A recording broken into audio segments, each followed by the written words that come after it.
आम आदमी पार्टी की मुश्किलें लगातार बढ़ती जा रही हैं। आम आदमी पार्टी के नेता सोच रहे थे कि उनके कारनामे बाहर नहीं आएंगे, लेकिन अब वो एक्सपोज हो चुके हैं। आम आदमी पार्टी ने सिर्फ अपने निजी स्वार्थ के लिए दिल्ली की सरकारी संस्थाओं को घाटे में डाल दिया। जो संस्थाएं एक समय दिल्ली वालों के लिए दुधारू गाय थी, आज वो बीमार हो चुकी हैं। आम आदमी पार्टी की सरकार ने सिर्फ अपने निजी स्वार्थ के लिए दिल्ली के राजस्व को घाटे की ओर ढकेल दिया, जिसकी पोल खुलती जा रही है। बताते हैं आपको पूरी रिपोर्ट विस्तार से। दरअसल दिल्ली की नई सीएम रेखा गुप्ता ने 25 मार्च को नई सरकार का पहला बजट पेश किया।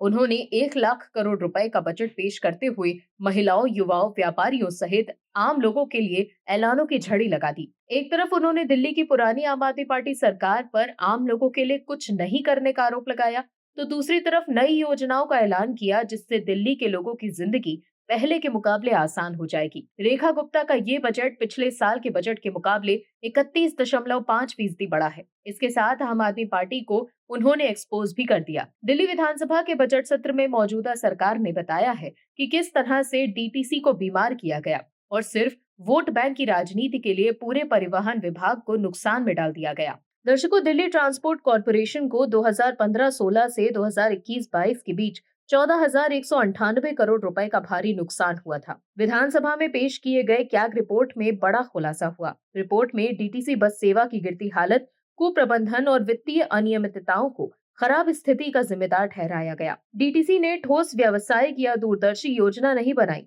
सरकार के साथ समझौता ज्ञापन भी नहीं हुआ, परिचालन घाटा रोकने के लिए स्पष्ट लक्ष्य निर्धारित नहीं किए गए। रिपोर्ट के अनुसार 2015-16 में डीटीसी के पास 4,344 बसें थीं। 2022-23 में घटकर ये बसें 3,937 रह गईं।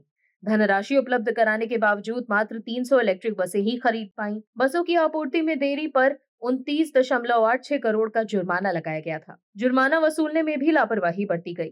कैग ने बताया कि डीटीसी को 44.96% बसें अब पुरानी हो चुकी हैं, इसीलिए परिचालन प्रभावित हो रहा है। 2015 में केवल 5 बसें ओवरएज थीं। 2023 तक संख्या बढ़कर 1,770 हो गई।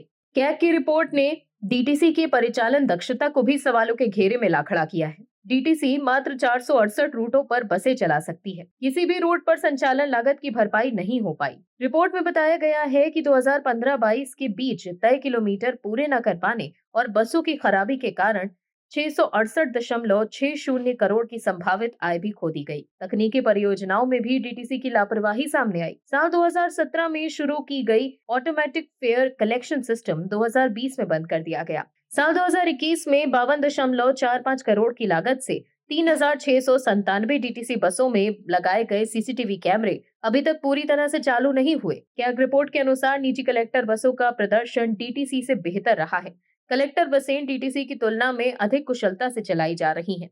वहीं कैग रिपोर्ट में हुए खुलासे के बाद दिल्ली सरकार के मंत्री आशीष सूद ने ये कहा है कि आम आदमी पार्टी की पिछली सरकार के कथित भ्रष्टाचार को अब सामने लाया जाएगा। आशीष सूद ने ये कहा कि पूर्ववर्ती सरकार ने दिल्ली की जनता को गुमराह किया है। कैग रिपोर्ट में ये साफ दिख रहा है कि कैसे जनता को पैसों का गलत इस्तेमाल किया गया है। उन्होंने कहा कि हमारी सरकार घोटाले को उजागर कर दोषियों को जवाबदेह बनाएगी। कैग सरकारी खर्चों की सत्यता और पारदर्शिता की जांच करती है। वहीं इस खुलासे से आम आदमी पार्टी तिलमिला गई है। सभी आम आदमी पार्टी विधायकों ने सदन में विरोध जताया और फिर वॉकआउट कर दिया। इस पर स्पीकर ने कहा कि विपक्ष का ये वॉकआउट रणनीतिक व्यवधान है ताकि कैग की रिपोर्ट पर चर्चा ना हो सके। Bureau report, OMH news. आप दर्शकों से विनम्र निवेदन है कि चैनल को सब्सक्राइब जरूर करें